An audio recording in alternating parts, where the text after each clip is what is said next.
You're listening to The Tales We Tell, a podcast about spooky stories, unsolved mysteries, and local lore. I'm your host, Hannah Parch. And I'm Katy.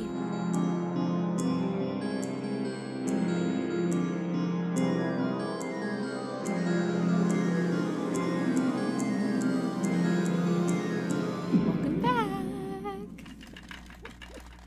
It's a water day for me.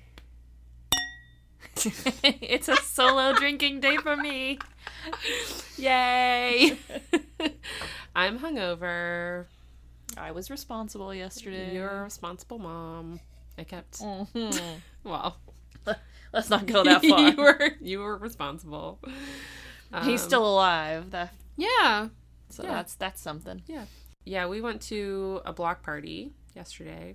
And I just want to say also, if we got any new listeners from that, if you're a listener that is listening because I drunkenly handed you a flyer and or told you about this podcast, first of all, welcome.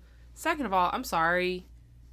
No, you're not. That's just, I'm sorry that I have to be in that state to talk to people, to talk to strangers. It's just my personality. Anyways, we're back now, and we're here. And I only wrote down one announcement, but Jared just threw in a second one. I guess we should announce, as we should just continue until it happens, the live show is on the 20th of this month. May 20th. For anyone who's listening in the future. And I guess it's probably safe to say that the recorded version of that will probably come out the following Wednesday. Okay, good. I think that's safe to say because we'll be recording it that night, and we record on Sundays, and so if we record on a Saturday, that's a whole extra day that Jarek has truly to edit it. So we were instructed to come up with a cool way to announce that we have, I forgot the number.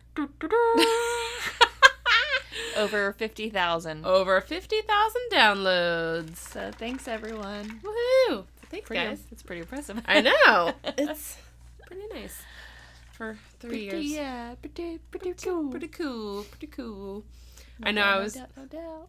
I was trying to when I was running out of stuff to say to people, which when I was telling them, my one go-to when I was telling people about the podcast and then I'd run out of stuff to say, my first go-to was, my co-host is around here somewhere, and then I would describe what you looked like and what you were wearing. And then my other one was like, we've been doing it for 3 years to try to sound like a little bit more established. And I think it worked. I hope. I don't know. We're going to find out in a couple of weeks. So anyways. And my final announcement is just some fun Judy Resnick facts, because I've been reading a biography about her. And I wanted to share. She's an astronaut from the Challenger. Oh, that's right. I was like, yeah, I know this name. Why do I know this name? This is it's okay. Me. It's been a while. She's my new favorite astronaut. She was the first Jewish person in space. Yeah, I can picture her now. Yes. Like I can. Yeah, second American woman in space. Very cool person. Let me just tell you a couple fun facts about her. First one, she didn't care about being the first anything in space. She just cared about being a good astronaut and being good at her job. She hated publicity. By the way, this has nothing to do with our episode. This is just I wanted to put something nice at the beginning because the episode will be a roller coaster of emotions. Here's your warning. Oh, sorry. Here we go. All right, tell me more about Judy. Okay. She hated publicity, and she hated, like, the media part of the job, which was one of the reasons that they went with Sally Ride over her to be the first American woman in space, because they were like, well, that's going to come with a lot of media stuff, and Sally is really good at that, and also, Judy, you don't really care about being first, so... Makes sense. Yeah, you're both very qualified, but anyways. This is my favorite. I texted my dad about this when I read this. When applying to the astronaut program, she figured out where Michael Collins' office was. So Michael Collins was on the crew of Apollo 11, and he was the guy that he was the pilot. So he stayed back and orbited around the moon while Buzz and Neil just dicked around on the moon. Thing. Yeah. Dicked around on the moon. Nice. I'm sure that's how he tells the story. Probably. That's how I would tell it. Yeah. I'd be like, I was up here keeping the craft in orbit, Yep. piloting this shit while Neil and Buzz were dicking around down there. She figured out where his office was at the National Air and Space Museum and then just walked in and introduced herself and was like, "Hi, I'm Judy. I want to be an astronaut." I legit would do the same thing, honestly. I love it. I feel like I have done similar things in the past. Like, if I want something, I'm just Great. go get it. Yeah. And apparently Michael Collins, he wrote a book, like, after his fame. And he put, like, a bunch of tips in there about, like, how to get picked by NASA. And so she had read the book, and then she found him and was like, "Hey, about those tips. Tell me some more of them." Thanks. What else you got? And I mean, yeah, like, on one hand, like, yeah, he's an awesome dude, but at the same time, he's still just a dude. Like, you know, that's what people forget about other famous people or people in important positions. Like, they're still just people. Yeah. Talk to them. Yeah. And they might remember your name. She did the same thing with John Glenn, who was a senator at the time. They're both from Ohio, and so I guess she just had access to her local senator. And she was like, "Hey, what do you think they're looking for?" Also, this is infuriating. I didn't put this in there. When NASA was picking, they were doing this call for astronauts, and they were intentionally trying to diversify their astronaut group because they had done a pretty shitty job of that. So they were trying to pick minorities, people of color, and women. And they picked 4 women. It was like, really, guys? 4? Out of how many? Like, that's what I want to know is, like, how many women actually applied for it? I don't know. I didn't look that. Well, actually, I don't know. A lot. More than 4. Well, More yeah. than I just know that with, think like, it was, a lot of, like, affirmative action or, like, diversity hiring processes, it actually goes by percentages of things. So, like, you know, okay, they have to accept or hire whatever, you know, this percentage of applicants that meet this, you know. I don't these know how many qualifications or openings whatever. they had. I guess that's probably what we should. I mean, that too. They but might have had 10 openings and they hired 4 women, and that would have been. that would also be like, oh, well, that's actually really good. Yeah, that is probably really good. A little late in the game because it was like 1975 when they did that, and it's like, okay. But I mean, if they had like 100 applicants and only 20 of them were women, and they picked 4, like, that means that they had to still, like, or, you know, there's 100 applicants or whatever, and there's still, you know, a percentage or I think whatever. there were thousands of applicants. Oh, I'm certain there were. My last fact about her is I watched an interview that she did with Tom Brokaw, and he was asking her about this robotic arm that she basically, it was her job to work this arm and do a bunch of scientific stuff. And so she's telling him how it works and, like, how to do it. And she's being, like, her extremely smart, knowledgeable self. And fucking Tom Brokaw is like, "Oh, does it respond better to a woman's touch?" And I swear you could see her soul leave her body. And she was like, "No." She was like, it's like a pilot's touch. You just have to get used to it. God, it's Tom. like the interviews of, you know, the, like, with Scarlett Johansson and the other Marvel things, like, asking all the male actors, you know, how did they prepare for the roles? Yeah. Like, what about you, Scarlett? Did you have to go on, like, a special diet or anything like that? What kind of underwear did you wear under your suit? Your undergarments under the suit. Yeah. Ugh. Yeah, it's just, I'm like, not know how to interview women? Like, yeah. I could see, I was watching it by myself, and I was like, man, Judy, oh, man. Anyways, that's it. Those were my Judy Resnick facts. They were fun, but also that last one was frustrating. I'll give you one more that I didn't write down that I like. So when she was in high school, she dated a Gentile boy that she was not supposed to date, and forbidden love. Yes, it was. So she was It was really cute. They like, it was like his brother would often like pick her up because his brother like looked more Jewish. And so they would do all these things to like secretly date. Anyways, they dated for a little bit and then they broke up. But he was like really kind of like her first love or whatever. And after her, she went to college, she met this other nice Jewish boy and got married. Mm-hmm. And after she got divorced, like amicably, it said after her divorce, she sent a note to her ex-boyfriend, her high school boyfriend, that just said, "I'm single." Baller. I know. And I was like, damn, Judy. And then he flew down to see her, of course. Because, like, dude, why wouldn't you? She's awesome. It's so great. Oh my gosh. Okay, well, are you ready for today's story? I am. Okay. Tell me more about Judy. I wish I could. I decided that we needed to just do a good old-fashioned true crime today. And it's going to be a little bit of a roller coaster. So is this a PG-13er or? I would say, yeah, I guess. Probably not a Tiny Tim and Dante safe episode. I don't know. I mean, it's not horrible. Okay, yeah. So horrible things don't happen, but what about, like, just, like, emotional things? I know, I'm trying to think. I don't know. Honestly, my ratings are so skewed now. I feel like it's probably fine for Dante and Tiny Tim to listen to because it's not, like, super graphic. Mm-hmm. I don't know. It's just gonna make you mad, is what I'm saying. You're gonna get sad, then you're gonna get mad, and then, just... All right. Piss me off. Okay. All right, so you can look at your first picture if you'd like. Because I'm going to tell you about Betsy K. Meyer. That's her maiden name. So Betsy K. Meyer was born March 24th of 1969 in Richmond Heights, Missouri. Betsy was described as, quote, the kind of person that made everyone feel like they had a friend. She was someone who made time for everyone.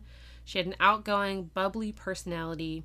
She was very active. She loved being outdoors, and she had lots of different hobbies. So just all around, like, I feel like the kind of person everyone would probably want to be around. She also, I think this was in her 20s, she owned her own DJ business, like DJing business, called Party Starters. Okay. And while she did that, she worked at a local gas station part-time. And it was during this time, which was in the late 90s, that she met Russ Faria, who was a regular customer at the gas station. And Russ is your next picture, just to kind of put faces with names. So just kind of main characters. Okay. Russ said that he first noticed that Betsy had, quote, beautiful eyes and a beautiful smile and such a bubbly personality. Betsy actually asked Russ out because she's a boss bitch. Mm-hmm. And the two of them went to a local casino for a date and hit it off, which all right, I love. And Russ soon began helping Betsy with Party Starters, and they eventually got married in the year 2000. It seemed like Russ just kind of seamlessly integrated into Betsy's life. Betsy already had 2 young daughters from a previous relationship, and their names were Leah and Mariah, and they were 10 and 6 at the time that they got married. So eventually Betsy decides that she wants to return to a more conventional job field, like, settle down a little bit. And she had worked in insurance before, so she decides that's what she's going to do again. And she begins working at a local State Farm office. And that is where she meets a woman named Pam Hupp. And that is your third picture. So these are all of our main characters here. Oh, Pam. Oh, Pam. So Pam was new to insurance, so Betsy kind of took her under her wing, and the two women became friends. And I think Pam was, I actually don't remember. One of them is older or younger. I think Betsy's younger than Pam. She looks younger. I could tell you if I scrolled through my notes, but then I'd lose my spot. Okay, so they become friends. But then, they eventually lose touch when one of them stops working there. I don't know who stops working there first. It was unclear. But, like, you know how you have your friends when... Oh, yeah. Like, your job friends, your work friends. I'm friends with my former coworkers, but I haven't talked to any of them in quite some time. Yeah. So, work friends, and then you kind of fall out of touch. Mm-hmm. In January of 2010, Betsy found out that she had been diagnosed with breast cancer. So she begins going to chemotherapy, and just because of the person she is, she kept a really positive attitude. One day over the summer, while she's going through these treatments, she asked her dad to come to one of her treatments with her. Her dad was like, sure, I'd love to do that. But when her dad showed up to the hospital, he found Pam Hupp was sitting next to her, like already accompanying her to this appointment. They had apparently reconnected after Betsy's diagnosis, and Pam would like go on walks with Betsy and keep her company and take her to these appointments. And according to Betsy's father, quote, from then on, Pam Hupp took Betsy to every one of those sessions. So Pam like really becomes not like a caregiver, but like just really kind of like cheerleader kind of a thing, you know, and like an important support person. Yeah. And Russ says later, he was like, I mean, a lot of people kind of came back into her life when she got the diagnosis, which I think is probably common. Mm-hmm. You know, it's not like a surprise, I think. By mid-2011, Betsy appeared to be in remission, and she and Russ planned a celebration of life cruise in November. But in October, they unfortunately found out that her cancer had spread to her liver and it was terminal. Russ later said that although they had good days and bad days, Betsy maintained her famously positive and bubbly outlook on life. And she actually decided that she was going to go on the cruise anyways because... I mean, a celebration of life to me... I mean, obviously take that however you want, but like I don't personally want a funeral. I want a celebration of life. I want a party in my name when I die. Yeah. It said that Russ, like, was able to arrange for her to, like, swim with the dolphins, which was, like, a dream that she'd had. Mm-hmm. And there's actually a picture that I didn't include of her, like, swimming, or, like, that thing where you, like, jet ski with dolphins, or whatever. Anyways. So, they go on the cruise, and she is basically just determined that she's just gonna, like, live it up. Make the most of it. Yeah, absolutely. You know, she's not like she's gonna get another chance to go on another cruise later. Yeah, exactly. And then this is a quote from Russ. She knew she had a lot of sad days ahead of her, and she was going to make every day as happy as she could for herself and for those around her, and that's what she did throughout her entire life, and that's what she was going to do up until the end. That's just such an amazing attitude to have. I know. She seems like an amazing person.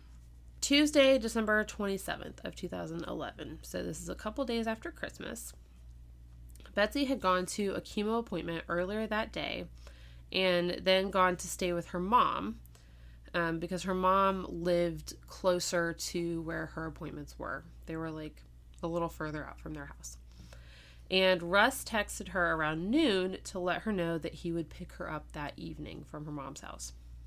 Yeah, I imagine she'd want to just go there and rest and recover because chemo knocks it out of you. Yeah. So Russ's plans, which this was like a regular thing for him, he was going to go to a friend's house that night for a game night. And the plan was, like, the friend's house was kind of on the way. And so he was going to go to the game night and then pick up Betsy on the way home. Mm-hmm. So, like, she was basically, like you said, going to rest the whole time at her mom's house. Yeah. And then he was going to swing by on the way home and pick her up. So, and they'd done this before. Well, I mean, also it's important for him to still have a life as well. Like, you know, obviously be there for your wife, but, like, don't lose yourself in everything. Yeah. Anyway. Like I said, this was a regular game night. He and a couple of friends would meet to play. I wrote it down, and I guess it did not save in my notes. It was a game that was like D&D. So it was, like, one of two different games. They were role-playing games, essentially. Mm-hmm. So, like, basically what Jarek does once a week to go play a game. So he texts Betsy around noon to say, like, hey, here's the plan. Yeah, don't forget I'm going to pick you up tonight. And Betsy texted back, okay, great, honey. But then later in the day, Betsy texts Russ and says, oh, hey, Pam has offered to give me a ride home, so don't worry about it. And she said that she didn't get much sleep or she wasn't getting much sleep at her mom's because I guess her mom was snoring. Her mom was napping or something. I don't really understand what was happening. But I think Pam was offering to, like, get her home sooner. Mm-hmm. And so she was like, I just want to get back to the house sooner and go to sleep. Also, I mean, it doesn't matter how comfortable you are at another person's house. It's still not your house. Yeah. Like it probably, maybe her mom fell asleep in the living room or something, was snoring, or maybe she was puttering around and making noise. Yeah. Either way, Betsy was probably just uncomfortable from the chemo and tired and not able to actually be comfortable and relax. Yeah. So, yeah. So, Russ is just like, all right, sure. Okay, sure. So, he had been working from home. So, when he got done with work, he leaves the house around 5:30 and he makes a couple purchases. Like, he has to stop and get gas. And then he goes to a different gas station to get cigarettes because they're, like, cheaper at a specific gas station. And then he stops at a grocery store, I think, to get dog food. And then he drives to Lake St. Louis, which is about 25 miles from their home in Troy, Missouri. So he's 25 miles away at his game night. Okay, so he gets to game night, and it turns out that one of the friends could not make it to game night, and so they didn't have enough players for their game.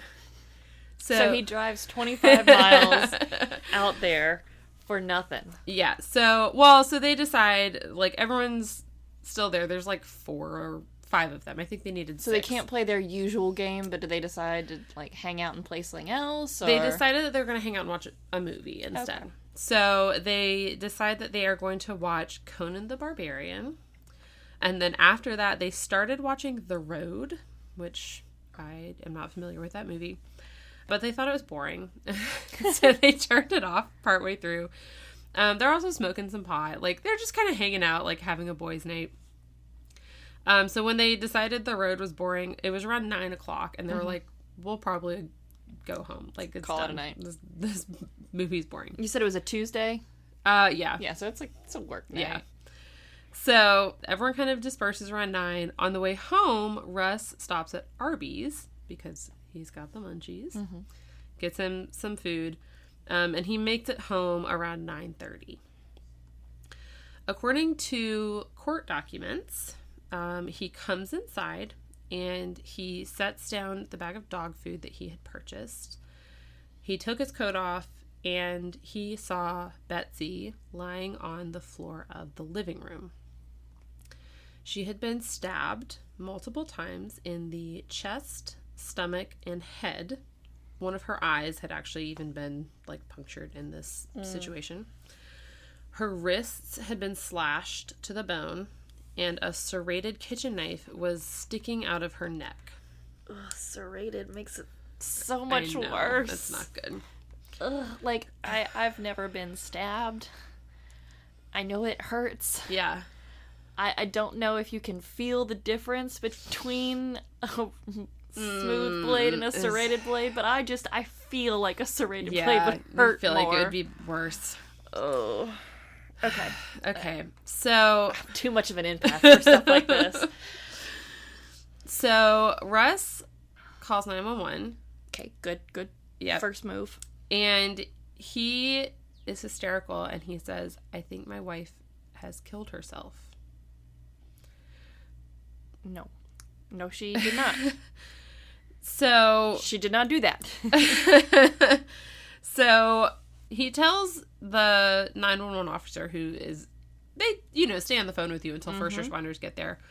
He says, my wife had this terminal diagnosis, and apparently she had some suicide attempts in the past. She had talked about suicide, and she had at least one attempt in the past that involved cutting your wrists. I guess I maybe should have given a warning at the beginning about that. Maybe Dante and Tiny Tim shouldn't be listening to this. Sorry. I'll go back and fix that.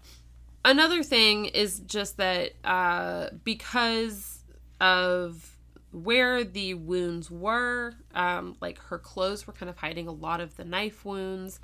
So that was I was gonna concede that if he saw her, like, lying either face down, or maybe it was, dark enough that all he could see was blood around her, or, like, her wrist or something, that I could see why he would jump to that, I think she killed herself. Yeah. But if he got, like, a good look, I mean, she's apparently missing an eye now. Like, you don't do that to yourself. Yeah. Unless you're on, like, PCP or something. Yeah. I think it's probably just his first initial kind of irrational thoughts of trying to make sense of what he was seeing. Oh, yeah. Like, also, nobody knows how they're gonna truly react in a crisis. Yes. Kind of And that will come up again. Yep.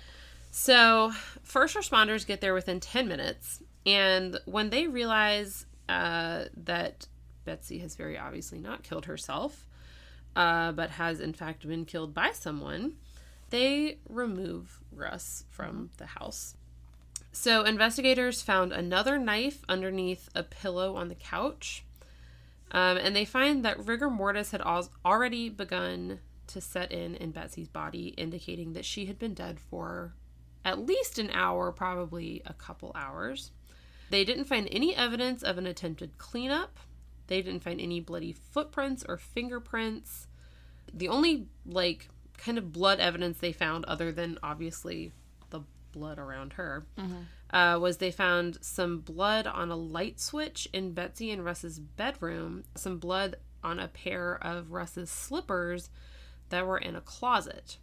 They also found the family dog was chained up in the backyard, and they found what looked like a paw print on Betsy's pants, which indicated that the dog had been inside after her death and put outside, potentially by the killer, obviously by the killer, which was significant because the Faria family dog was not friendly to people that she didn't know.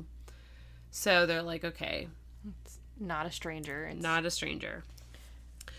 So meanwhile, Russ was taken to the police station around 11 o'clock, and he was questioned for the next 10 and a half hours. He told them, like, exactly what I told you, which is I was at my friend's house. Here is where I stopped. I stopped at this one gas station for gas. I stopped at this other gas station for cigarettes. I stopped at this store for dog food. I went to my friend's house. Here are the names of the 4 other guys that were there. When I left, I stopped at this Arby's, and then I came home, and this is what I found. And he repeated that story very consistently to them. The friends who had been at the game night were all tracked down. They all confirmed this story. He also had receipts from everywhere that he had been. There also was surveillance video at least 2 of the places where he stopped. So, airtight alibi. Yes, like, very clearly, Russ was, like, doing what Russ said he was doing. Yeah. Okay. And all within the window of when she was murdered. Yes. So, like, from 5:30 to 9:30, he is, like, very well accounted for. His clothes didn't have any blood on them. Like, they didn't show any blood, and then forensic analysis was done to show that there was no DNA or anything on his clothes, on his hands, on his feet, like, nothing. But police had already decided that Russ's behavior when he discovered Betsy was suspicious. So, the first thing, obviously, was him saying, oh, my wife killed herself. Which we talked about. Like, you could, again, make, being hysterical or whatever, like, you can make an argument for, like, yeah, okay, the history, maybe not fully seeing, like, not seeing the full picture clearly. Yeah. Because, I wasn't there. I didn't see how he saw her, so. Yeah. But if that's your own, I mean, like, if you just made that one mistake, I don't know. It's also, like, if she has terminal cancer, she knows she's going to die. But she's still putting herself through chemo to extend her life. Yeah. Like, if she wanted to die, why bother with the chemo? The chemo is, it's awful. Yeah. It's a horrible thing to have to go through. And, like, why put yourself through that? Yeah. to extend your life just to end your life. Yeah. It don't make no sense, but, you know. I'm not in her shoes, so I... Yeah.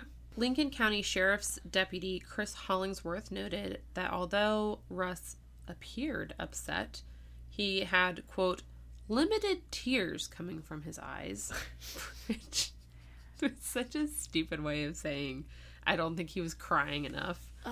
Well, you know, Shelton's screwed if anyone ever murders me then, because he doesn't cry. He won't cry for me. He won't cry for anyone. Well, it just means that he's like, I don't know. Dead inside. No, that's me. I'm the dead inside. No, he might cry. Or that he might cry in private. Or he might not cry that much in front of other people. I don't know. No. Another thing they found suspicious, I love this. When the 911 operator told Russ to calm down and try to find his wife's medication, Russ did. And they were like, well, he was hysterical, but then when we told him to calm down and try to help, he was able to. So I'm like, so you're mad that he's following instructions and like, why did they need her medicine? Like, she was very clearly dead. I have no idea. The poor 911 operator was probably just like, distract him. That might be it. Find something. When he was put in a police car, Sheriff Hollingsworth tried to distract him, which, good idea.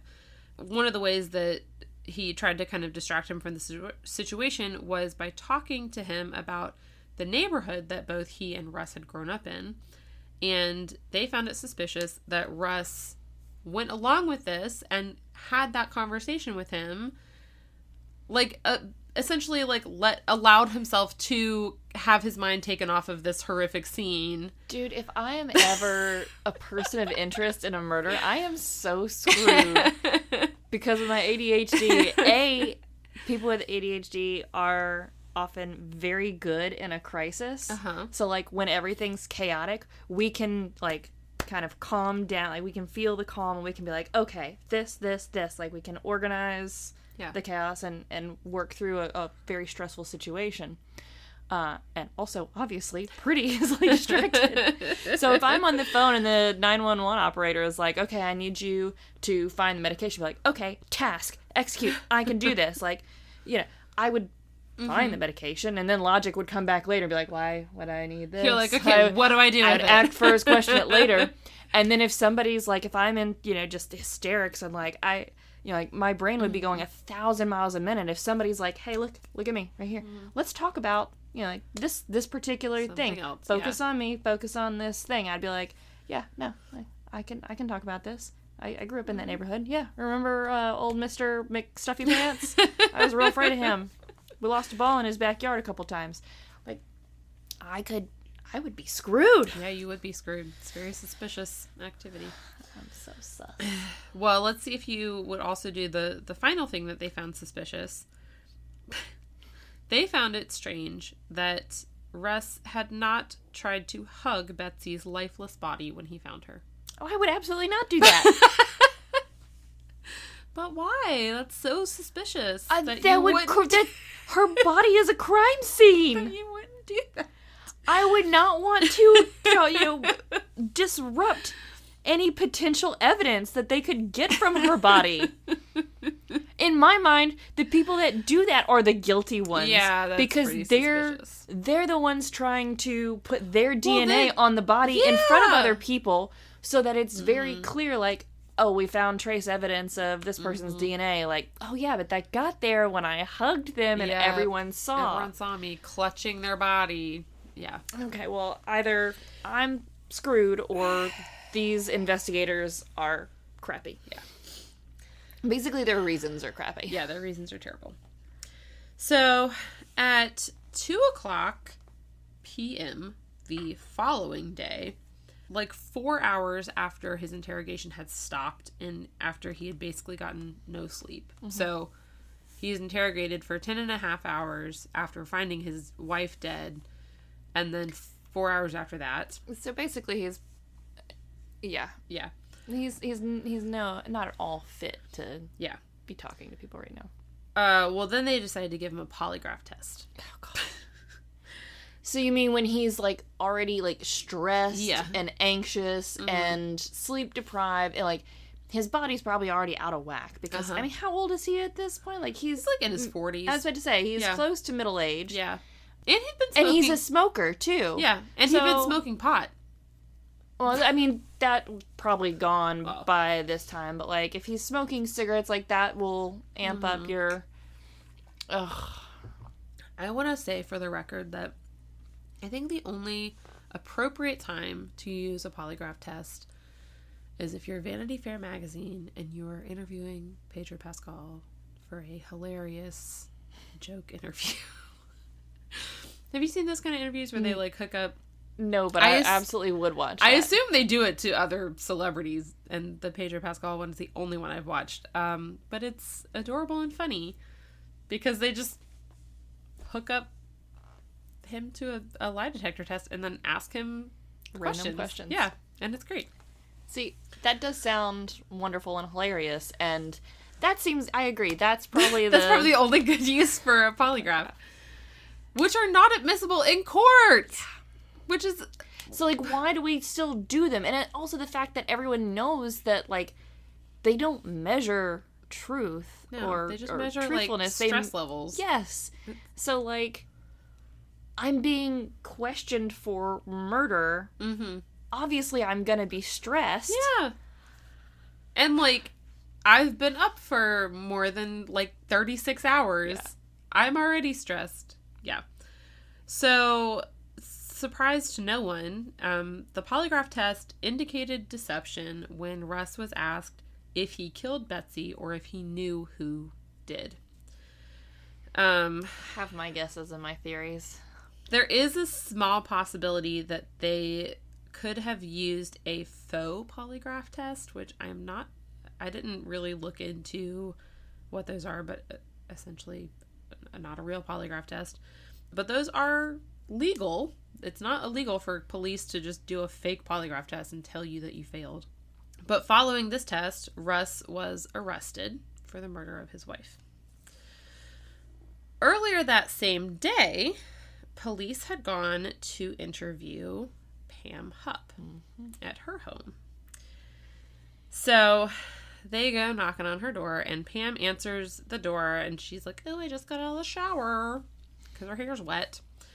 And she was like, "Oh, I always shower in the morning and at night. So I showered last night too. I just always do that. I always shower at night and in the morning." A, that's a waste of water. Very B, much. That's not good for your skin or your hair. Yeah. And C, phony baloney. Yeah. So first she says that, and then she says a bunch of other sketchy shit. So obviously they're asking her about, hey, tell us about your relationship with Betsy. Yeah, well, first they say, "Hi, your friend Betsy is dead." And then they say... Does she, like, swoon and pretend to faint and all that? I don't think she does, but she does act surprised. So they're asking, like, you dropped her off at her home last night. Like, tell us about that. So first she tells officers that when she dropped Betsy off, she did not go in the house. But then later, twice, she says, "No, I did go in the house." First she says, "I just went inside, like, just inside the door." Just, and then, like, see her in. Yeah. And then later she said she went all the way back into the bedroom to see, like, a jewelry box that Betsy had been given. Like, changes her story a bunch. She claimed that she and Betsy were best friends and saw each other every day, nearly every day.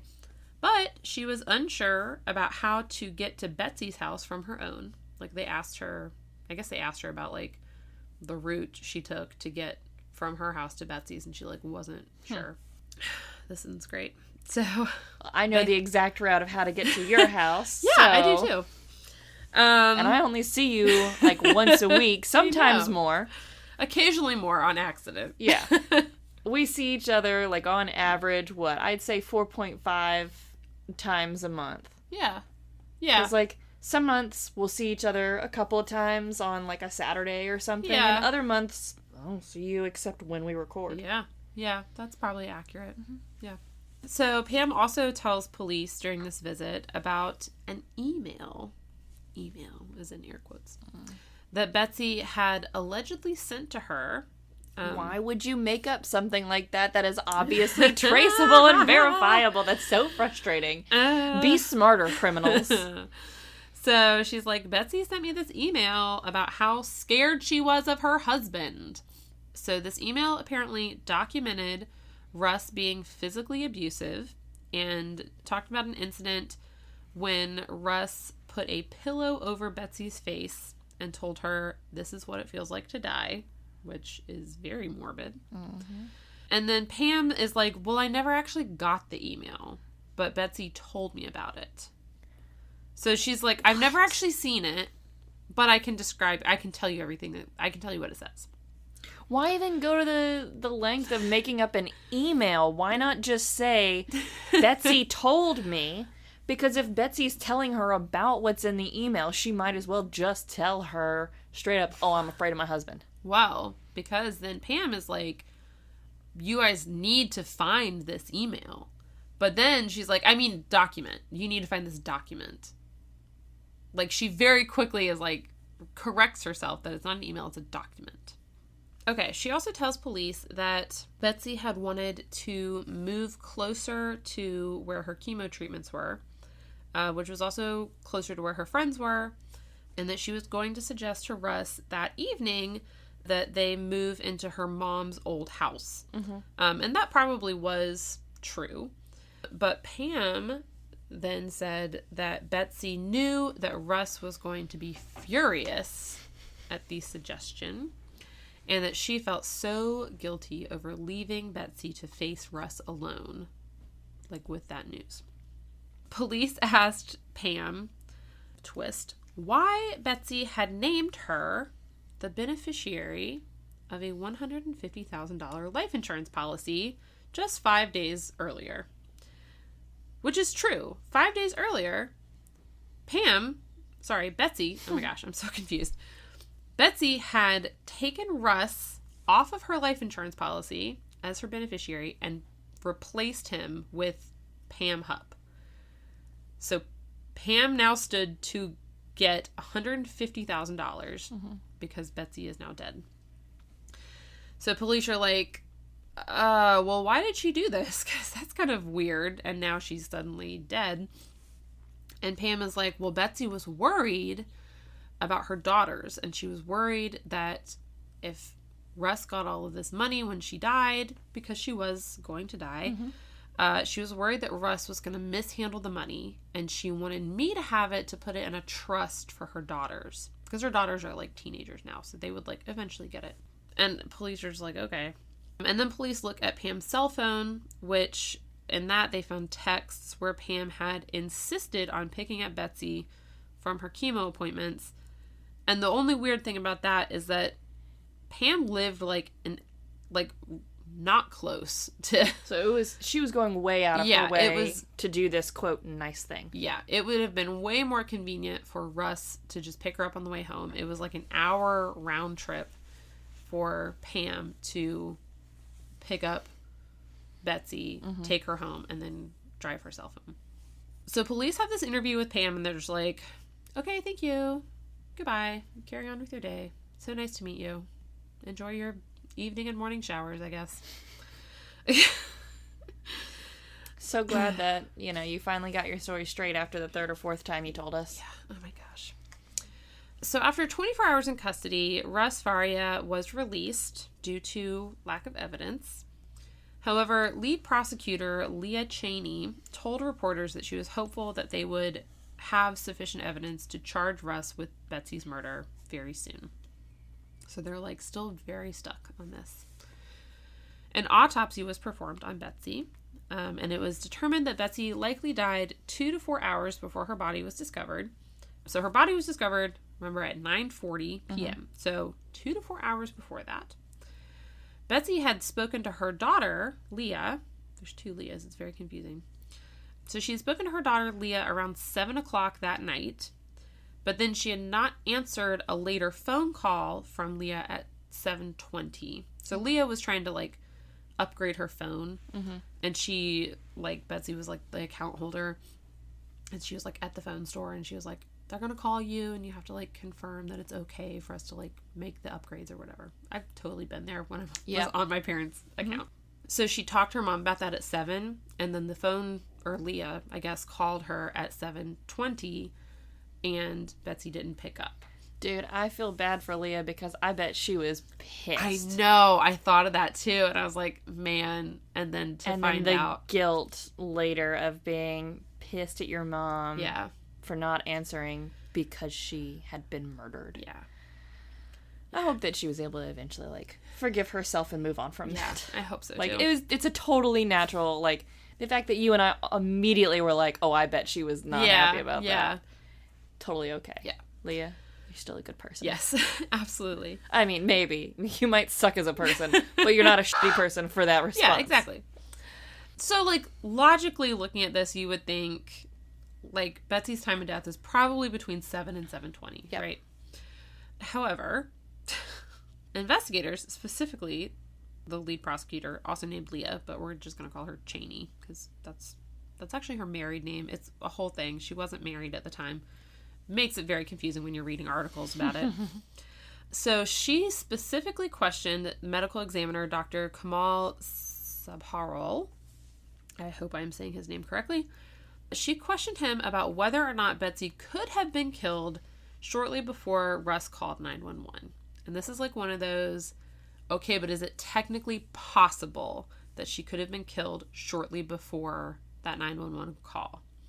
And Dr. Sabharwal admitted, quote, there was a controversial medical theory that in extraordinarily rare cases, a body could exhibit the signs of advanced rigor mortis immediately after death. I'm going to say that again. Controversial medical theory that in extraordinarily rare instances. Yeah. So basically... You don't need to emphasize theory because theory is often incorrectly used or relied on. Mm-hmm. But yeah, no, if it's controversial, that means it's not widely accepted by the greater medical community. Mm-hmm. And extraordinarily rare cases, it's pretty just self-explanatory there. Yeah. So I feel like this was one of those... While it's technically possible, it's implausible. Yes. But he had to be put on the record saying it is possible that she could have been killed shortly before that.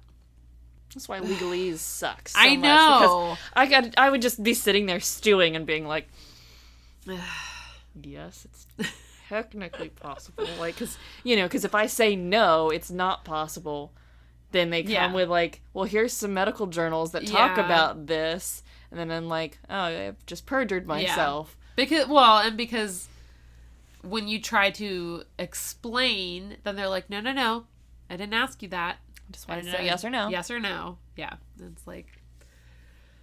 By the way, have you seen that show on Amazon, The Jury? Is it Jury Duty? The Jury. Oh my gosh. I can't... My brain is fried. Jury Duty is what it's called. No, I haven't seen it. Have you heard of it? Mm-mm. Oh, man. All right, I'll check it out. I'm only telling you because I want everyone to remember that some juries are nice and good. The premise is amazing. It's... You mean some jurors are intelligent? Yes. The premise is that it's a mockumentary, mm-hmm. and everyone on the show is an actor except for one person, named Ronald. And so he thinks that he's on a jury that there's being a documentary made about. And there's one, James Morrison is on it playing himself. I would lose my hilarious. My best friend Susan told me about it. Susan, who made our logo. There's like 3 sips left. I'm gonna have it, please. It. And I watched it in an afternoon. I think the episodes are pretty short, but it is so delightful. Ronald is just like the kindest person, but also like everything is happening. Basically, everything is improv based on like how he's responding to situations. But it is so funny. Oh my gosh. And it's about like It's about, like, a civil suit, you know, like, not obviously not a murder, but it is very funny. And obviously, if Ronald were on this jury, he would see right through that questioning of the medical examiner. Are you looking it up? Yeah, I was getting ready to. Yeah. I also now follow Ronald on Instagram, and his Instagram is basically just pictures of his corgi. Nice. Which I love. A week after the murder, investigators performed a blue star luminescence test of the Faria home to search for trace blood evidence. I feel like it's basically what you see on CSI, which is like to look for trace blood. Mm-hmm. So they were looking to see if blood had been cleaned up after the fact. And what they found, allegedly, was that blood evidence was found on the towel drawer in the kitchen and on the vinyl floor between where Betsy had been found in the back door. So police concluded that the killer was someone familiar with the kitchen, who knew where the towels were, and someone with whom the family dog was familiar because she allowed them to put her outside. Basically someone who walked from Betsy's body to the back door to let the dog out. However, their camera malfunctioned when taking pictures of this blood evidence. And so some of the photographs didn't develop properly. And so some of the photographs, like the photographs that they did get, didn't show what they claimed they had seen in person. So the investigators were like, no, we definitely saw blood evidence that indicated this, but the camera just didn't pick it up. The camera malfunctioned. But there was definitely blood evidence to show this. That was apparently enough evidence for Prosecutor Cheney, and Russ Faria was charged with first-degree murder and armed criminal action. So, at his 2013 trial, his defense attorney, who was probably like, this is an easy case, argued his extremely solid alibi. He's like, he has testimony from 4 witnesses. He has cell phone evidence that puts him at the game night, like they got his cell phone records. He has receipts from various places where he stopped along the way. Yeah, if there's not actual witnesses, there's security footage, and there's a freaking paper trail from start to finish. He went here, was with witnesses for hours, and immediately went to another place, more paper trail, and then home, where he immediately called 911. Yeah. Well, but it's technically possible that in extremely rare cases, some of the medical community believe that it's kind of possible, maybe, that she could have gotten rigor mortis real fast. Are you ready to hear what the prosecution's argument was? Pam said he did it, so he did it. Prosecutor Cheney argued that all 4 of Russ's friends were providing false alibis and that they conspired with Russ to help him kill Betsy. She proposed. So are they going to go charge the other friends with accessory? So they're going to use them as part of their case. No, that's not acceptable. If you're going to accuse other people of being accessories to this murder, they need to be charged as well. You can try them separately. I'm no lawyer, but I'm pretty sure that this is rules. Yeah. Also, the friends did not even know that this was the argument that was being made until they found out, like, on the news. Because they didn't charge, like... They probably weren't... They didn't want to go to the trial, I would imagine. No. And they were like, we were trying to be helpful. We were trying to be, like, as forthcoming as possible. Because we were like, if there was a chance that Russ did kill her, like, before he got here... or, like, when he got back, like, we wanted to provide, like, the most, like, we wanted to, like, give police anything that they needed, but we're like, he was with it, like, we told them everything. He was totally fine and normal, like... Yeah. And we were like, we had no idea that they were, like, throwing us under the bus until we heard about it on the news. I'd be pissed. Yeah.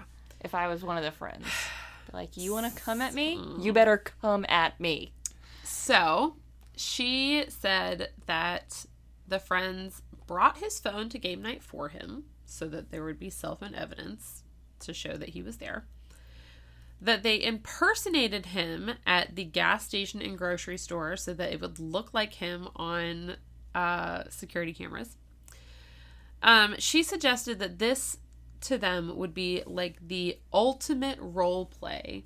So it would be just like I role hate her, but she's good on that point. I know. I was like, okay, that's stupid, but also... Like, I never want to sit through jury duty, but I would like to be on a jury because I would like to think I'm smarter than this shit. Man. But who knows? She also successfully argued that Pam Hupp had no connection to the case and therefore could not be brought up as an alternate suspect, nor could the evidence regarding the change in beneficiary of the life insurance policy. So literally nothing about Pam Hupp could be like they couldn't be like, okay, you can't say her name in court, basically. Yeah, or you couldn't like propose that. You couldn't be like, okay, but there's this other person that did like way more sketchy stuff and had like way more opportunity. Who's this environmentally wasteful freak that showers twice a day? So this is the scenario. And yes, if you're listening at home and you shower before bed and in the morning, I am judging you. Except for extenuating circumstances, like if I showered before bed and then was like violently ill all night with food poisoning or something, I'd probably want to shower in the morning too, but not every day. No, not every day. But like, for example, I'm going to shower after this because I'm gross and disgusting. But I also shower in the mornings typically just because I will feel gross throughout the day if I don't. But I don't make a habit of doing it every day, Katie. I promise. It's just weird to me. I know. It's weird. All right. Like, so I understand doing like an activity or something, like going to the gym and then being like, I feel gross. I'm going to shower. Cool. So you've showered, and then all you do is sleep, and then you wake up. Like, there's nothing for you to feel gross about. You've already showered. You're clean. Just go about your day. My husband is also, he's since stopped this habit, but he's the kind of person who would shower before going to the beach. Like, it was just such an ingrained habit for him, to like, just shower in the morning. And, I remember going to the beach one of the first times with him. It's like, all right, I'm going to go get a shower. And I'm like, we're going to go sit on the beach in the dirty sand and sweat in the sweltering sun. Why are you taking a shower? A, that's taking away time that we could be hanging out there and having fun. B, that's a waste of things. And C, it's not good for you to shower that often. Sorry. I'm a dirty hippie and I will die on this hill. I also shower smelling before like the beach. Roses. However, for me, it is more of I'm a very hairy person. And if I'm about to go be in a bathing suit all day, I'm gonna do some grooming, some personal grooming. Well, see, that's different to me.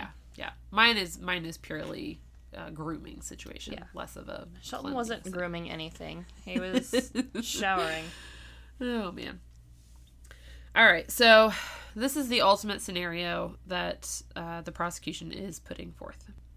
So when Russ finds out that Pam was giving Betsy a ride home, he decided that day that he was going to act on a plan that he had been devising for months or possibly even years.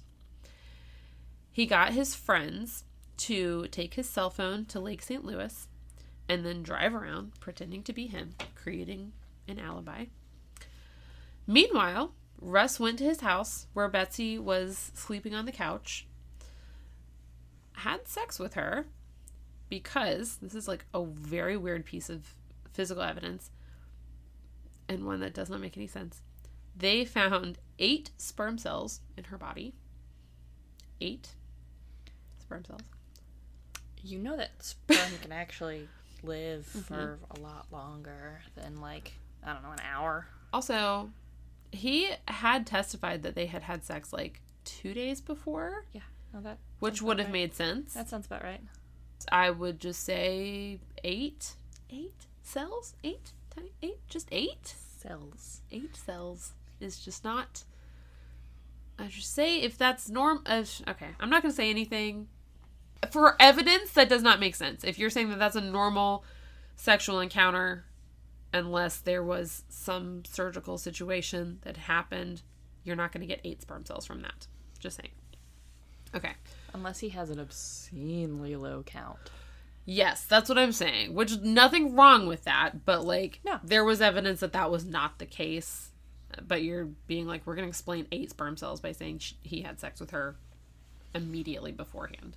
Oh, they also had to make that happen so that he would be naked. Because then they're like, he killed her while naked, which is why he didn't have any... So, he stayed naked while she got fully dressed again. Yeah, which... Okay, so he's naked, kills her, redresses her body, except that she was stabbed through her clothes, so... No, I think she would have had to have gotten dressed, yeah, right? Gets dressed, he stays naked, I don't know, weird. Showers himself, takes the dog out, calls 911. That is her whole... That is, like... The prosecution is like, this is what happened. And the jury's like, So why would he wait until after he had sex with her and killed her to then take the dog out? That's a great question. Because we always kick the dog out. I know. I have no idea. I don't know. That's the first step before anyone's naked. Kick the dog out. And for some unknown reason, and this is why I brought up jury duty, because for some unknown reason, the jury was, like, on board with this story. And one juror even wrote in their notes, quote, "They're trying to pin this on Pam Hupp." Which I'm like, They're not allowed to. They're not allowed to, but also, yeah, they are. Because she's the one who did it. Because the story doesn't make any sense. And so on November 21st, 2013, Russ was convicted of the first-degree murder of his wife, Betsy, and he was sentenced to life plus 30 years without the possibility of parole. And remember I said I had a surprise for you? The surprise is that this is actually a 2-parter, and you have to wait. You have to wait until next week, because there's so much more shit that happens. That's why there's a Netflix show about it. I know! Did you look it up already? I confirmed, because when I saw her picture, I was like, okay, the name sounds familiar, the face looks familiar. Is it on Netflix? I think it's on Netflix, okay. Yeah. So nobody go watch it if you haven't watched it yet. Don't watch it. But did you see who plays Pam? Renee Zellweger. Yeah, because I was going to say... That's what I had to look up. I was trying to remember the actress's name. If you hadn't looked it up, I was going to say, guess which A-list celebrity they got to play her, because I would never have guessed Renee. Well, I've seen, when I saw the commercial for the documentary, or I saw it advertised somewhere, or something, or maybe I saw like an article about it, you know, the pictures of Renee and Pam, I was like, whoa, no, like that's good casting right there. They did a good job when they did. It's kind of was probably like they were like, well, this part might be beneath you as an actress, but look, and she was like, oh yeah, I gotta do this. I feel like it was a kind of a Charlize Theron. Man, I can never remember her name. In Monster, when she plays Eileen, the serial killer. I can't. Eileen Turner. No. Oh yeah, Warnos. Yes, thank you. I was thinking E-I-L, whatever, instead of A-I-L. Yes. I feel like it was, not that they made Renee Zellweger look ugly, but I feel like they did a transformation of that level. Oh, yeah. Of making her look so much not like herself, and so much more like this person that we don't like. But, yeah, when I was reading this and I was doing the notes, I was like, this is either going to be really long, or I can end on a cliffhanger and make this a 2-parter. So, Russ is in jail. Yep. With a life plus sentence. Yep.